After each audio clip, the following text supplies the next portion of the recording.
Dia 15. A relação sexual. 1 Coríntios 7, de 1 a 5.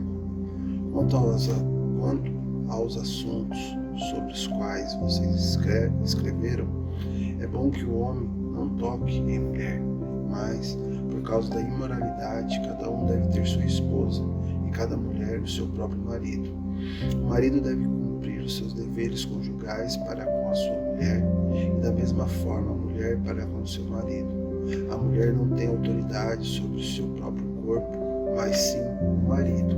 Da mesma forma, o marido não tem autoridade sobre o próprio corpo, mas sim a mulher. Não se recusem uns aos outros, exceto por mútuo consentimento, e durante certo tempo, para se dedicarem à oração. Depois, unam-se de novo, para que Satanás não tente por não terem domínio próprio. A cidade de Corinto, na época do Novo Testamento, tinha muita imoralidade. Os novos cristãos estavam com algumas dúvidas nas questões sexuais e consultaram o apóstolo Paulo sobre este assunto. O texto citado mostra parte da resposta. É muito interessante o conceito do apóstolo Paulo sobre as questões sexuais. Ele tinha tanta convicção do seu chamado e da urgência da obra que estava focado em ajudar a estabelecer o reino de Deus na terra. Por isso, afirmou que é melhor ficar solteiro, mas, por estar consciente das pressões, ele afirma que, por causa da imoralidade, cada um deve ter sua esposa e cada mulher o seu próprio marido. Versículo 2. Isso nos apresenta o primeiro princípio: o sexo é para o casamento. Na primeira semana, vimos que Deus instituiu o casamento e estabeleceu que a relação sexual legítima é dentro do matrimônio. Quando a Bíblia afirma que cada marido deve ter sua esposa e cada mulher o seu próprio marido, deixa bem claro que o sexo deve ocorrer entre marido e mulher. Fora disso, acontece a fornicação, que no versículo 2 está descrita como imoralidade. O sexo fora do casamento é imoral, é pecado e traz suas consequências. 2. O sexo é legitimação que dois são uma só carne. Em Gênesis 2:24, a palavra diz: por essa razão, o homem deixará pai e mãe e se unirá à sua mulher, e eles se tornarão uma só carne. A união sexual faz dos dois uma só carne. O apóstolo Paulo, orientando a igreja sobre santidade na área do sexo, apresenta um conceito bem contundente. Ou não sabeis que o homem que se une à prostituta forma um só corpo com ela? Porque, como se diz, serão os dois uma só carne. 1 Coríntios 6,16. A união sexual é coisa bem séria, mas atualmente muitos se entregam a relações sexuais fora do casamento, outros à libertinagem e uso irregular do sexo de um modo contrário à natureza humana. Nota no versículo 4 que a palavra diz que o corpo do marido pertence à sua esposa e vice-versa.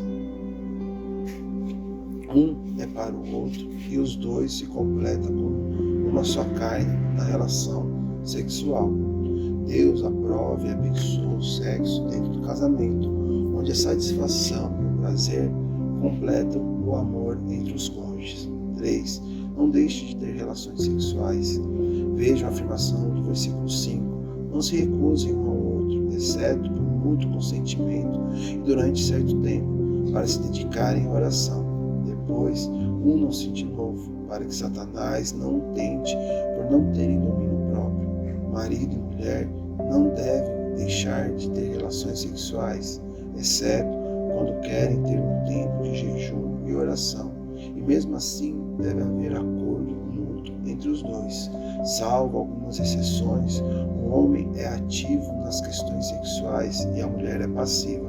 A experiência dos casamentos mostra que o homem sempre está disposto e desejoso de ter relação sexual, e a mulher nem tanto. Você já deve ter ouvido piadas sobre a história do "eu estou com dor de cabeça". Algumas mulheres têm negado a relação sexual sem saber o mal que estão fazendo ao marido e colocando em risco o seu próprio casamento. Por isso é que a Bíblia afirma que, se ficarem sem relações sexuais por determinado tempo, devem se unir novamente. E explica por que, para que Satanás não tente por não terem domínio próprio. A pessoa, principalmente o marido, sem relações sexuais, se torna presa de Satanás, que logo irá trazer suas tentações. Há momentos que as mulheres não estão dispostas a terem relações sexuais, mas devem entender que o marido pode ser tentado. Portanto, elas não devem negar. Por outro lado, os maridos devem pedir ao Espírito Santo que os ajude com o domínio próprio, principalmente se sua esposa estiver doente. Novamente, chegamos à conclusão que a base do casamento deve ser o amor. A relação sexual deve ser sempre uma demonstração de amor, cada lado pensando na satisfação e felicidade do outro. A relação sexual legítima é abençoada por Deus e dentro do casamento. Notem o que a Bíblia diz: o casamento deve ser honrado por todos. O leito conjugal conservado puro, pois Deus julgará os imorais e os adúlteros. Hebreus 13, 4. Ore por você, para que haja mútuo consentimento e intimidade no casamento, para que o relacionamento sexual seja puro e sadio, renovado e em vigor a cada dia, para que a frequência da vida sexual seja determinada não pelo seu próprio desejo, e sim pela necessidade de seu cônjuge. Ore pelos outros, ore pelas refugiadas norte-coreanas que vivem na China. Elas são frequentemente vendidas para prostituição ou entregue a casamentos abusivos. Peça a Deus que a cure fisicamente, emocionalmente e espiritualmente, e que lhes conceda o prazer de serem amadas. Versículo para memorizar. Uma esposa exemplar, feliz quem a encontra, é muito mais valiosa que os rubis. Seu marido tem plena confiança nela e nunca lhe falta coisa alguma.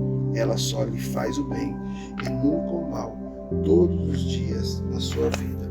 Provérbios 31, 10 a 12. Que Deus assim nos abençoe. Em nome de Jesus. Amém.